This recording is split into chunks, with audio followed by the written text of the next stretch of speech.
coming to St. Louis and talking about these ideals, I was pulled aside by one of the vice presidents, and he said, we're not necessarily about all these good things, reducing waste and feeding the world. We're about making money.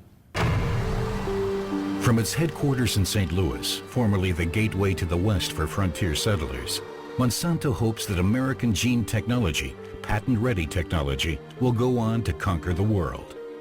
Securing resources for itself is at the top of the company's political agenda, which is why it rapidly succeeded in pushing through approvals for the new products. The word was cooperation with government and regulatory agencies. Now, you have to read between the lines. What does cooperate mean? I mean, you know, cooperate means you shake hands. Enjoying an inside route to the corridors of power, Monsanto was able again and again to place employees in influential positions. Through Washington's revolving door, corporate players continually traded posts at the licensing authorities, later returning to high-paid board positions at the company. In the early 1990s, a blatant scandal played out behind the scenes at the nation's capital. It was about nothing less than the fundamental decision on whether genetically modified organisms should be allowed to enter the food supply at all. Several FDA inspectors expressed great concern after studying the test results. The government held back the papers in which they explained their reservations, however, as described by a critical FDA expert. He said that they believed it presented unique animal and human food safety concerns. Those were his words, unique food safety and animal safety concerns. And he emphasized that even a slight shift in a constituent of a plant that might not have an effect if humans ate it, because of the level at which they would consume the plant, he said that same plant can be a major constituent of the farm animal's diet, and therefore it could create major problems for the animal, and then for the human consumer of either the meat or the milk or the eggs of that animal. And that's why they felt that it was a very serious matter and had to be carefully tested. These tests were never conducted, however, just as the critical FDA memos were never publicized. Monsanto had managed to place its own man in a key post at one of the authorities. Gene technology was green-lighted. This, I believe, is one of the greatest frauds ever perpetrated by any government in history. The current U.S. president demands that world hunger must be fought with American gene-modified food, no less, to the delight of the biotech companies. There was even laughter at the idea at a luncheon table of the idea that was now, just then, coming out about how it was going to help the poor people and the poor nations of the world. It was a cynical laughter and joking about that notion. For the sake of a continent threatened by famine, I urge the European governments to end their opposition to biotechnology. The concept that genetically modified crops are needed to feed the world is not only a terrible spin and lie, it actually works against feeding the world. It gives the impression, first of all, that production is the key point in feeding the world, when in fact we have more food per person than any time in human history, and 30,000 people die every day from starvation. So it's not production. The second thing is, genetically modified crops, on the average, don't increase yield. They actually decrease yield so far. It's basically a public relations spin, and it sort of creates this moral dilemma for those who are against the technology to feel, well, how can I be against the technology if it'll help starving people? UN Special Correspondent John Ziegler recalls the resistance to gene technology at the highest political levels. Monsanto totale Aggressivität, auch diffamierend, über natürlich ihre Leute in der amerikanischen Regierung. Das habe ich erlebt. Ich wurde dann in der Generalversammlung in New York im November vom amerikanischen Botschafter sich ganz massiv angegriffen, beschimpft, gesagt, ich bin verantwortlich für die Hungertoten in Sambia. Ziegler had dared to criticize Monsanto for wanting to import genetically modified seed into the African country under the pretense of delivering aid supplies, despite legislation there forbidding it. 75% der Bevölkerung, vor allem in Schwarzafrika, leben im Elend. Wenn dazu noch die Finanzknechtschaft der Patentmogule käme, dann wäre es diese Völker geschehen. In the USA, pig breeders like Jerry Roseman have other problems. Environmental activist Jeffrey Smith wants to help them because Roseman has lost his entire operation. He thinks it has something to do with the feed. For years, he fed his animals only genetically modified corn.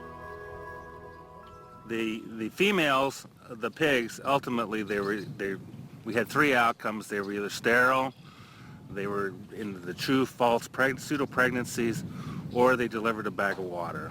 And either way, there was zero output and 100% expenses going into these animals.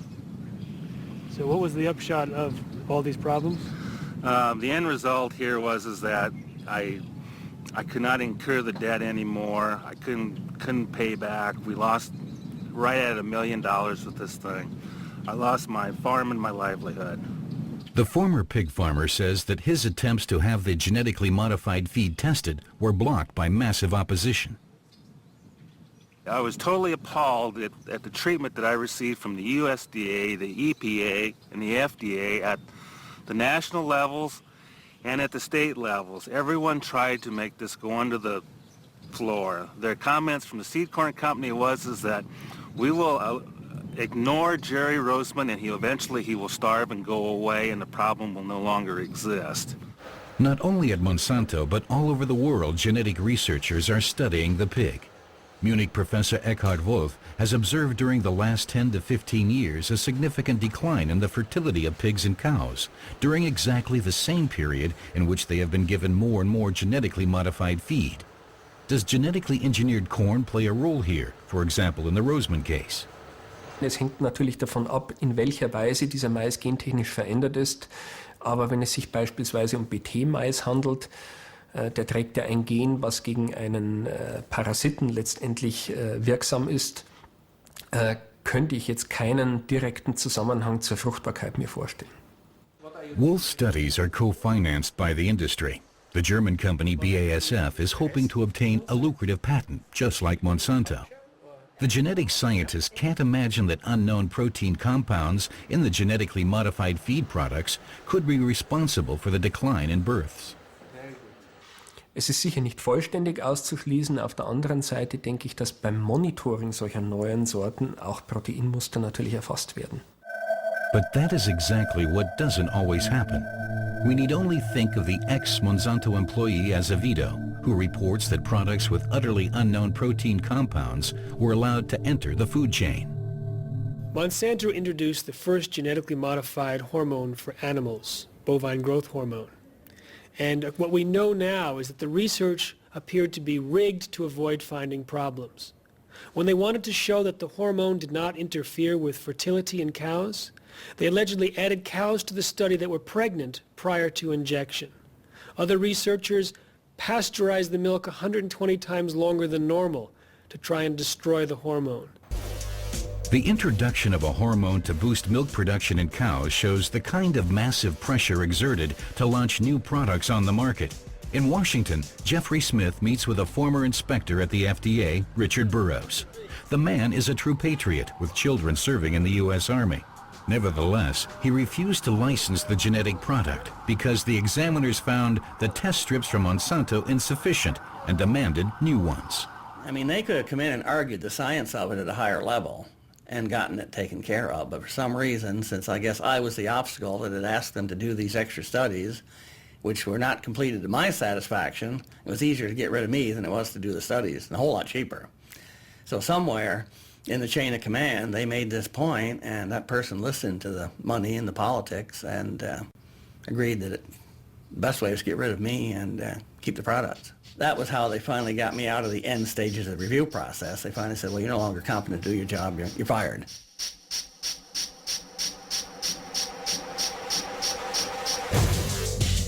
Obstacles are placed in the path of the press as well.